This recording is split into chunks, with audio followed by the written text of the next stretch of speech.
Et nous retrouvons notre second invité de ce mardi pour parler bien sûr de digital avec Marie-Paul Baillet qu'on reçoit pour le thème Focus sur les métiers du digital. Bonjour.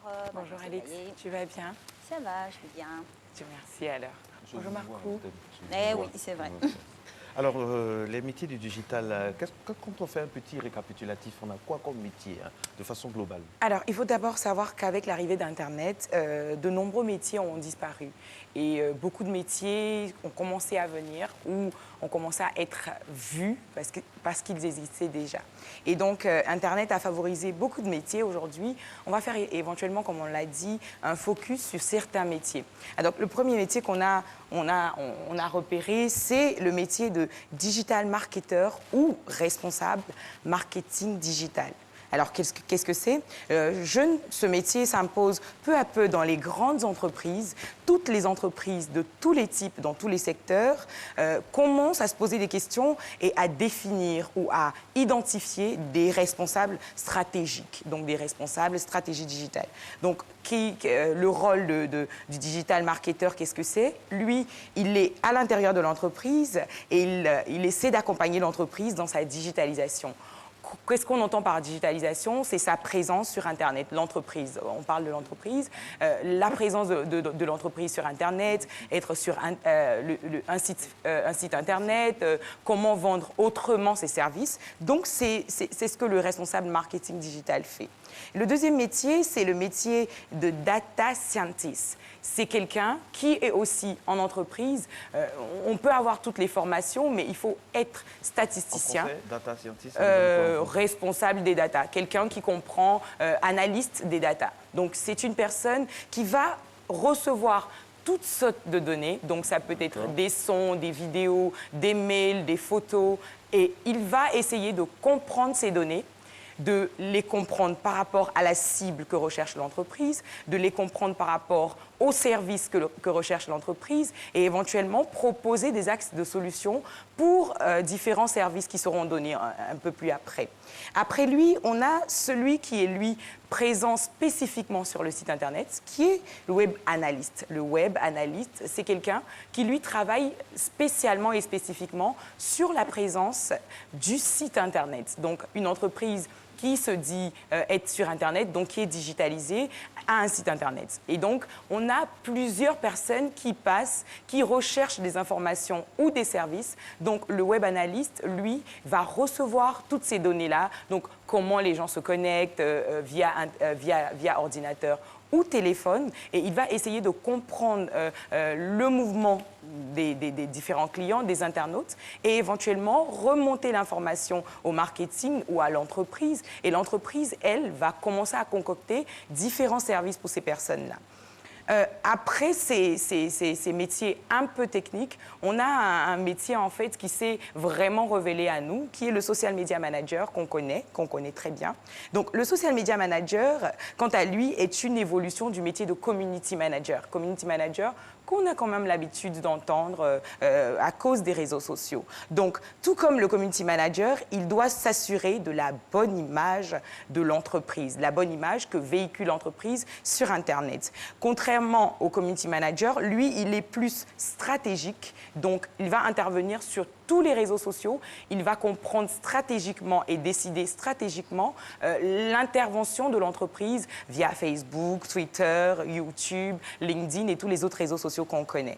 Mais là où le community manager avait un rôle de producteur de contenu, le social media manager, s'inscrit davantage dans une réflexion stratégique. Lui, il va se demander pour quelle action on est là sur les réseaux sociaux, quel canal privilégier, quel contenu partager, quel axe choisir et dans quel positionnement on veut être. Donc, le social media manager va penser stratégique. Ensuite, lorsqu'il finit de penser stratégie, il descend au niveau du community manager, qui lui, son rôle qu'on connaît tous, en tout cas j'espère, le CM, donc community manager en abrégé CM, ou animateur de communauté, assure la présence d'une marque sur les réseaux sociaux, d'une entreprise, d'un service. Il anime, échange et interagit avec une communauté, donc toutes les personnes qui vont s'abonner à une page, donc ça peut être Facebook, tous les réseaux sociaux qu'on connaît. Alors, que fait-il? Donc le community manager est donc en charge de la communauté. Il est en charge de l'interaction entre l'entreprise et sa communauté. Entendez par communauté toutes les personnes qui suivent, qui likent. Dans le cas de Matin Bonheur, le community manager va être derrière la page. Il va dire bonjour lorsque quelqu'un vient poser une question. Il va répondre, remonter l'information au marketing ou même aux finances. Ça, c'est ce qui est normal. Hein. Oui, c'est ce qui est normal. Ouais. C'est ce qui se fait en plus. C'est ce qui se fait, c'est pas trop sûr, mais c'est ce qui est normal. Il devrait se faire. Alors, il faut savoir qu'il y a beaucoup de gens, par exemple, qui veulent gérer leur communication, donc ne prennent pas les services d'un community manager. On peut être son propre community manager quand on a le temps, quand on comprend comment ça se passe. C'est pas très compliqué, il faut juste se donner du temps. Mais en tout cas, le community manager représente l'entreprise sans être vu directement. J'ai envie de faire un petit travail pour relier les métiers. Oui. Vous avez parlé à l'instant de community manager qui devrait faire un travail qu'on a bien expliqué ici et remonter au responsable marketing manager. Les données, qu'est-ce qu'il en fait le responsable marketing digital? Alors, vous avez un community manager qui, lui, est toujours en contact de la communauté qui existe sur Internet, sur les réseaux sociaux. Lui, il reçoit des demandes. Par moment, il a des réponses à ces demandes. Donc, par moment. Parce que si un community manager, on lui demande Matin Bonheur, c'est à quelle heure? C'est une information dont il dispose. Il peut dire ça commence à 6 heures. Si on lui dit pour passer à Matin Bonheur, pour produire, pour passer une information qui va être d'un espace payant, il peut ne pas savoir. Donc, directement, il faut qu'il soit proactif pour remonter l'information au marketing qui, eux, sont censés avoir l'information, qui l'ont déjà. Et donc, il récupère l'information, la réponse, et directement, il vient la donner. Derrière ça, l'avantage, et ce qui est très bien pour le community manager, c'est qu'à la fin de sa période d'intervention sur les réseaux sociaux, il peut sortir des données statistiques. Donc, sur tous les réseaux sociaux, vous avez ce qu'on appelle le back-end, donc des données, combien, à quelle heure la communauté se connecte en général, quels sont les contenus que la communauté aime. Les préoccupations qui reviennent. Est-ce que quand Marco, monsieur, il est en costard, est-ce que ça marche ou est-ce que quand c'est un anniversaire ou en tenue technique, est-ce que ça marche? Ce sont des données qu'il peut remonter. Donc, est-ce que la communauté aime plus des vidéos ou des images ou des textes sans images ou des textes avec des images, les jours, le pays. C'est vraiment un travail d'analyse. Le manager, ce n'est pas celui seulement qui fait des recoupes. Des extraits de ceci ou de cela. Mais c'est celui qui crée, qui est en amont, qui est en aval. Exactement. Qui peut savoir si on en met déjà. Oui, qui comprend les stats. Qui comprend les stats, qui les analyse, qui vous donne dans l'oreillette, qui vous dit Marco, on a tel nombre de questions, voilà les questions, les préoccupations qui reviennent. Donc, ça peut créer une thématique. Exactement, exactement. Voilà, vous remarquez aussi que même dans tous les métiers. On est à des années-lumière de ça. Non, mais ça dépend. On peut se permettre d'avoir un community manager qui pendant une émission, arrive à nous remonter directement l'information quand on a les moyens, ou sinon... Qu'est-ce qu'il faut comme moyen pour pouvoir appliquer cette... Il faut d'abord trouver la bonne personne, ensuite lui donner le matériel adéquat, donc une connexion très fluide, parce que c'est quelqu'un qui doit être vraiment connecté, un téléphone et un ordinateur, parce que c'est important que d'être à la fois sur différents réseaux pour parler, en même temps pour interagir. Et puis, voilà, s'il a ces trois choses, il peut très bien s'en sortir. Petite digression au niveau toujours dans le digital, tout ce qui est informatique, les directions des DSI. À quoi ça sert exactement la concentration? À quoi ça sert? Les directions des DSI. Système informatique. Oui, alors... Ça existe plus dans la partie technique. D'accord. On a, quand vous parlez de système informatique ou de système d'information, on a des entreprises, toute entreprise a des outils. D'accord. On a des outils pour gérer au quotidien l'entreprise, que ce soit les finances, la communication, les ressources humaines. Donc les systèmes en fait informatiques viennent faciliter la gestion transversale de toute l'entreprise centralisée. Vous avez des systèmes qu'on implémente à l'intérieur des entreprises qui vont gérer à la fois votre connexion à mail, vos réseaux sociaux, un réseau en fait de communication simple et simplifié pour tous les employés en fait. Mais ça c'est vraiment très technique et c'est pour faciliter. C'est interne. Oui, c'est interne. C'est interne. C'est conseillé d'être interne. Donc c'est pour faciliter la fluidité en fait et les partages d'informations de pôle à pôle ou de secteur à secteur. Voilà. Alors, on a un autre métier qui est très bien vu. Voilà. On va terminer par là. Le développeur. On a deux sortes de développeurs. On a des développeurs web et des développeurs mobiles. On remarque que les internautes, quand on a un site Internet, se connectent par deux canaux en général. On se connecte via son ordinateur ou on se connecte via son téléphone mobile. On a aussi on a un site Internet et on a une application mobile. C'est deux choses différentes. Alors, le développeur est professionnel des langages informatiques. Oui.